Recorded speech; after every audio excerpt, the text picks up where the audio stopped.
खबर राजधानी भोपाल से, जहां 5 दिन बाद भी अर्चना का कोई सुराग नहीं मिल पाया है।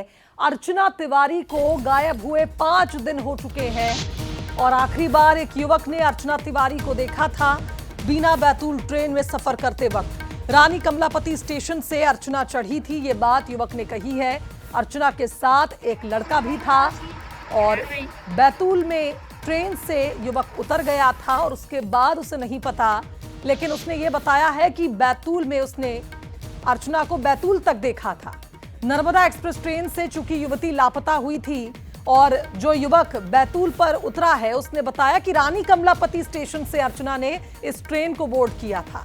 7 अगस्त से इंदौर से कटनी के लिए रवाना हुई अर्चना का कोई पता नहीं है।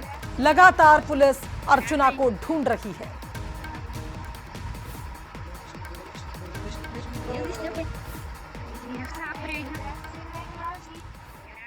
तो पूरा मामला क्या है ये भी आपको समझाते हैं। दरअसल 7 अगस्त से इंदौर से कटनी के लिए रवाना हुई अर्चना का कोई अता पता नहीं है।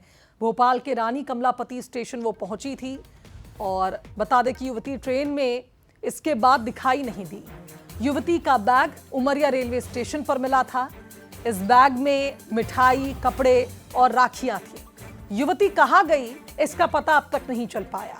कटनी जा रही थी, इंदौर के हॉस्टल में रहती थी, लेकिन बीच रास्ते में ही यानी भोपाल में युवती को आखिरी बार देखा गया और उसके बाद अर्चना का कोई अता पता नहीं है।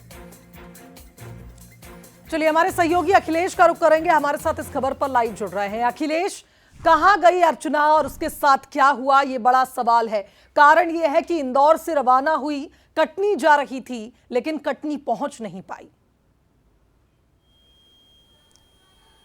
बिल्कुल शुभांगी, अपने आप में सबसे बड़ा ये सवाल है क्योंकि लगातार जिस प्रकार से जो अर्चना है वो रहस्यमय तरीके से गायब हुई है और उसके बाद से ही जो पुलिस प्रशासन है और उसके साथ ही तमाम जो लोग हैं वो उसको ढूंढने का जो प्रयास है उनके द्वारा किया जा रहा है। परिवार काफ़ी परेशान है क्योंकि जो बेटी है वो 7 अगस्त को राखी मनाने के लिए कटनी के लिए निकली थी, लेकिन बीच रास्ते से जब वो लापता हो गई तो उसको लेकर कहीं ना कहीं पर जो परिवार की वो भी चिंता है वो भी बढ़ती जा रही है। साथ ही जो हॉस्टल प्रबंधन है वो भी चिंतित है क्योंकि अर्चना उन्हीं के हॉस्टल में रह रही थी यहाँ पर और काफ़ी लंबे वक्त से रह रही थी। हालांकि जब वो अर्चना यहाँ से गई उसने उसके बाद जो गार्ड है उन लोगों से बातचीत की थी और बातचीत करने के दौरान उसने कहा भी था कि जो नीचे वाला जो युवती है उसको ऊपर शिफ्ट कर दी जाए। तो यानी कि एक अपने आप में सबसे बड़ा सवाल है कि आखिरकार उसने वो गार्ड से इस तरह की जो बातें हैं वो क्यों की थी, क्योंकि जब वो 7 अगस्त को जब हॉस्टल से निकली थी तो उसने बाकायदा एंट्री की थी और एंट्री करने के साथ ही उसने अपनी जो वापसी है उसकी भी तारीख डाली थी। यानी कि 17 तारीख को जो अर्चना है वो वापस इंदौर आने वाली थी क्योंकि इंदौर हाईकोर्ट में भी वो प्रैक्टिस भी कर रही है और उसके साथ ही एक जो कार है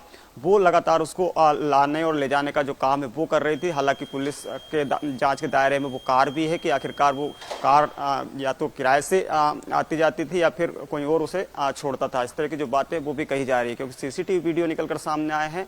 वो जाते आते जो अर्चना है वो दिखाई दे रही है, लेकिन जिस प्रकार से ट्रेन से वो रहस्यमय तरीके से गायब हुई उसको लेकर कहीं ना कहीं पर अपने आप में कई ऐसे बड़े सवाल है जिनकी जो तलाश जो परिवार भी कर रहा होगा और साथ ही जो पुलिस है वो भी कर रही है। क्योंकि पुलिस ने काफ़ी टीमें गठित की है अर्चना को ढूंढने के लिए, क्योंकि जिस प्रकार से कहा जा रहा है कि अर्चना एक हाईकोर्ट की एडवोकेट है।